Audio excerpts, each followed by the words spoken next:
हज़रत सामुरा बिन जुंदब रज़ी अल्लाह ताला अन्हु बयान करते हैं कि सय्यद आलम जाने कायनात सल्लल्लाहु अलैहि वसल्लम ने 4 नाम रखने से मना फरमाया। कितने नाम? 4 नाम। पहला अफलाह, बहुत ज़्यादा फलाह पाने वाला, बहुत ज़्यादा कामयाबी हासिल करने वाला, अफलाह फरमाया ना रखो। दूसरा रिबाह, नफ़ा हासिल करने वाला, बहुत ज़्यादा नफ़ा हासिल करने वाला। तीसरा यसार, आसानियाँ पैदा करने वाला, फरमाया ये नाम ना रखो। और चौथा नाफे, नफ़ा पहुँचाने वाला, फरमाया ये नाम ना रखो। अब कुरान मजीद में अल्लाह रब्बुल आलमीन को जो सिफ़ाती नाम लिखे होते हैं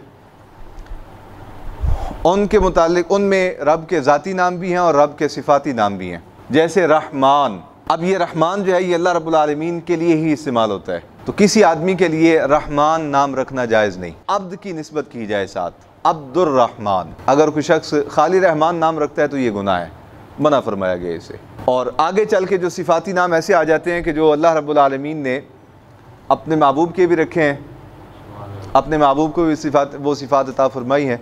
जैसे रहीम है, तो रहीम अगर कोई शख्स और रख लेता है तो रखना जायज़ है। वैसे इसमें भी फ़ुक़हा फरमाते हैं कि अब्द की निस्बत कर ली जाए, अब्दुर रहीम, रशीद, अब्दुर रशीद। लेकिन जो ख़ास अल्लाह रब्बुल आलमीन के नाम है किसी बंदे के लिए रखना जायज़ नहीं, वो अब्द की निस्बत हर सूरत लगाई जाएगी। सुनन अबू दाऊद शरीफ में हज़रत मिक़दाम बिन शुरैह अपने वालिद से रिवायत करते हैं कि जब वो अपनी कौम के साथ सय्यद आलम जाने कायनात सल्लल्लाहु अलैहि वसल्लम की खिदमत में हाज़िर हुए तो आका अलैहिस्सलाम ने सुना कि लोग उनको अबुल हिकम कहते हैं, हिकमतों वाला, हिकमतों वाला, हिकमतों का बाब। तो नबी पाक सल्लल्लाहु अलैहि वसल्लम ने उनको बुलाया, फरमाया अल्लाह ताला ही हुक्म करने वाला है, अल्लाह ही फ़ैसला करने वाला है, हुक्म जो है वो उसी की तरफ लौटता है, उसी की शान शान है। तो तुमने अपनी कुनियत जो है वो अबुल हिकम क्यों रखी हुई है? आका अलैहिस्सलाम ने सवाल किया उनसे। तो उन्होंने अर्ज़ किया कि या रसूलल्लाह, जब लोग आपस में झगड़ पड़ते हैं, उलझ जाते हैं, तो फिर वो मेरे पास आते हैं और मैं उनके दरमियान फ़ैसले करता हूँ, जिससे इख्तिलाफ़ात ख़त्म हो जाते हैं और उनमें भाईचारा और मोहब्बत कायम हो जाती है। तो नबी पाक सल्लल्लाहु अलैहि वसल्लम ने इरशाद फरमाया कि ये तो बड़ी अच्छी सिफ़त है, ये बड़ी अच्छी शान है कि जब कौम के लोग आपस में उलझते हैं तो वह आपके पास आते हैं, आप उनके इख्तिलाफ़ात ख़त्म करवाते हैं और उनके दरमियान सुलह कर देते हैं, बड़ी अच्छी बात है।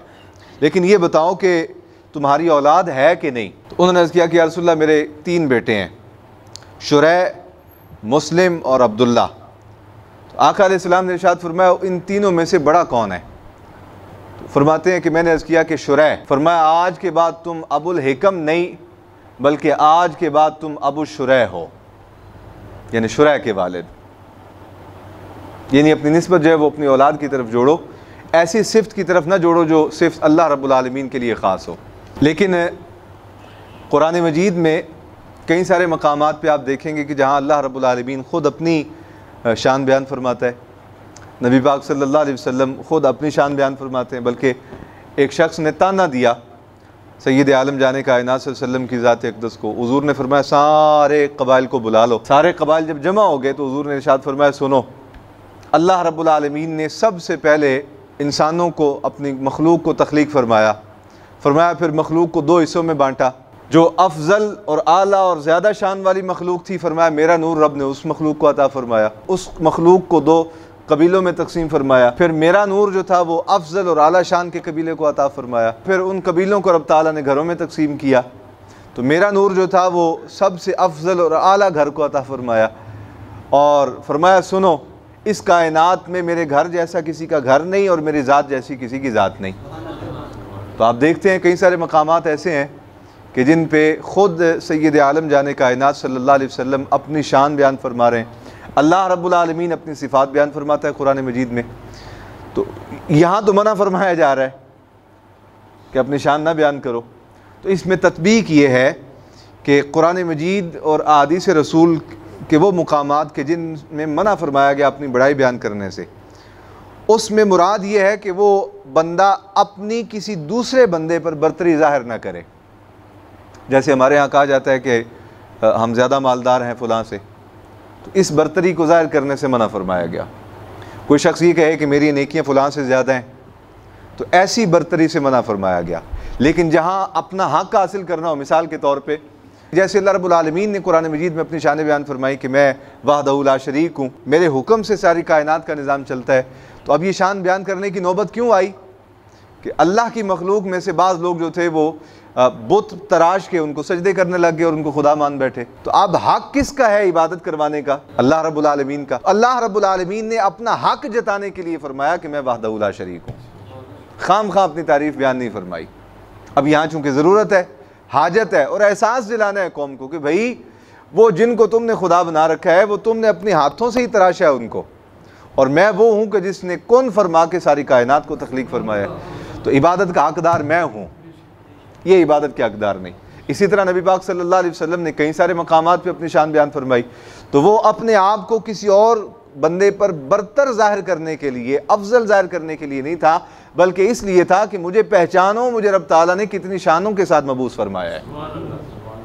आप ये देखें, सुनन तिरमिज़ी शरीफ में रिवायत मौजूद है हज़रत अबू सईद खुदरी से, फरमाते हैं कि आका अलैहिस्सलाम ने इरशाद फरमाया, क़यामत के दिन तमाम औलाद आदम की सरदारी मुझे दी जाएगी, लेकिन सुनो मुझे इस पर फ़ख्र नहीं है, मैं इस पर फ़ख्र नहीं कर रहा।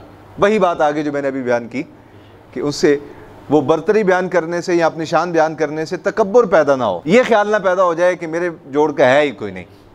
हालांकि नबी पाक सल्लल्लाहु अलैहि वसल्लम इस मर्तबे और मुकाम पे फायज़ है कि हुजूर जैसा है ही कोई नहीं, लेकिन इसके बावजूद फरमाया क़यामत के दिन तमाम औलाद आदम का मैं सरदार होऊंगा, लेकिन सुनो मुझे इस पर फ़ख्र नहीं। और फरमाया हम्द का झंडा मेरे हाथ में होगा, और फरमाया सुनो मुझे इस पर फ़ख्र नहीं। और फरमाया कि तमाम बनी आदम हो या उनके अलावा, यानी इंसान हो या जुमला मखलूक़ात अल्लाह रब्बुल आलमीन की, सब मेरे झंडे के नीचे होंगे। फरमाया मेरी ही शफाअत से सब के लिए दाखिले जन्नत का दरवाज़ा खुलेगा, लेकिन फरमाया मुझे इस पर फ़ख्र नहीं। और फरमाया सुनो क़यामत के दिन सबसे पहले मेरी कब्र शक होगी, मेरी कब्र खोली जाएगी, मैं अपने रब के हुजूर सबसे पहले पेश किया जाऊँगा, लेकिन फरमाया मुझे इस पर फ़ख्र नहीं। मुराद क्या निकला इससे? मुराद ये निकला कि अपनी शान ऐसी जहत में बयान करना कि जिससे इंसान की तबीयत में फ़ख्र पैदा ना हो, वो जायज़ है। मिसाल के तौर पे किसी जगह लोग बैठे हैं और एक शख्स उठता है, वो अपनी राय देने लग जाता है दीनी मसाइल में, या इसी तरह किसी मर्ज़ के मुतालिक बात हो रही है, कुछ लोग अपने टोटके बयान करना शुरू कर देते हैं। अब अगर डॉक्टर वहाँ बैठा है मुस्तनद, तो उसका फ़र्ज़ बनता है कि वो लोगों को कहे भाई मैं डॉक्टर हूँ, मैंने MBBS किया हुआ है, मैं डॉक्टर हूँ, यानी बाकायदा पढ़ के आया हूँ, आप टोटके ना बयान करें, मेरी बात सुने कि मैं इसके हवाले से राय क्या देता हूँ। अब उसका ये कहना अपनी बड़ाई बयान करना नहीं, बल्कि लोगों को एहसास दिलाना है कि तुम्हारे टोटकों की वजह से भाई किसी का नुकसान हो सकता है। इसी तरह लोग बैठे हैं और हर बंदा दीनी मसाइल पे और दीनी अहकाम पे गुफ्तगू कर रहा है। जैसे हमारे यहाँ होता है, जहाँ दो बंदे बैठ जाते हैं जमा होकर, वहाँ क्या होता है, छेड़ लेते हैं किसी एक मसले को, हर बंदा उस पर मुफ्ती बन जाता है, राय देने लग जाता है। अब अगर कोई मुस्तनद आलिम बैठा है तो उसका हक बनता है कि वो लोगों को कहे भाई मैं आलिम हूँ, मैंने पढ़ रखा है इतना अरसा, बाकायदा सनद याफ्ता हूँ, इस हवाले से जो राय है वो मेरी सुनी जाए और मेरी राय सुन के खामोशी इख्तियार कर लो उस पर, हर आदमी राय ना दे। अब उसका ये कहना, ये अपनी बरतरी बयान करना नहीं, बल्कि लोगों को एहसास दिलाना है कि भाई हर आदमी को बोलने का हक हासिल है, जैसे आका अलैहिस्सलाम ने इरशाद फरमाया। अब ये एक और मुकाम पे तिरमिज़ी शरीफ में आका अलैहिस्सलाम ने अपनी शान बयान फरमाई। आज अबू हुरैरा रिवायत करते हैं, फरमाते हैं आका अलैहिस्सलाम से पूछा गया या रसूलल्लाह आपको नबूवत कब अता की गई, आप कब से नबी हैं? फरमाया सुनो मैं उस वक़्त से नबी हूँ जब हज़रत आदम अलैहिस्सलाम अभी जिस्म और रूह के दरमियान थे, मैं उस वक़्त का नबी हूँ। तो हुजूर शान बयान कर रहे हैं अपनी, लेकिन इस शान के बयान करने से हुजूर का मकसद माज़अल्लाह ये नहीं है कि वो दूसरे की तौहीन करें, दूसरे की तज़लील करें। इसी तरह कई सारे मकामात ऐसे कुरान मजीद में आपको मिल जाएंगे जिसमें अल्लाह रब्बुल आलमीन अपनी शान बयान फरमाता है, सैयद आलम जाने कायनात सल्लल्लाहु अलैहि वसल्लम अपनी शान बयान फरमाते हैं, लेकिन उनके बयान करने का मकसद ये नहीं कि लोगों के अंदर ऐसा जज्बा पैदा कर दिया जाए कि हर आदमी अपनी शान बयान करता फिरे। हाँ, जहाँ हक हासिल है उसे बयान करने का वो ज़रूर बयान करे। जैसे मैंने एक डॉक्टर की मिसाल दे दी, एक आलिम की मिसाल दे दी। देखे ना, सर दर्द होता है, अब हम समझते हैं कि सर दर्द है, लेकिन सर दर्द बेसिकली कोई बीमारी नहीं, सर दर्द कोई बीमारी नहीं। सर दर्द जब भी होगा गैस की वजह से होगा, मैदे के ख़राब हो जाने की वजह से होगा। सर दर्द बजाते खुद कोई बीमारी नहीं, सर दर्द के पीछे कोई ना कोई बीमारी होगी।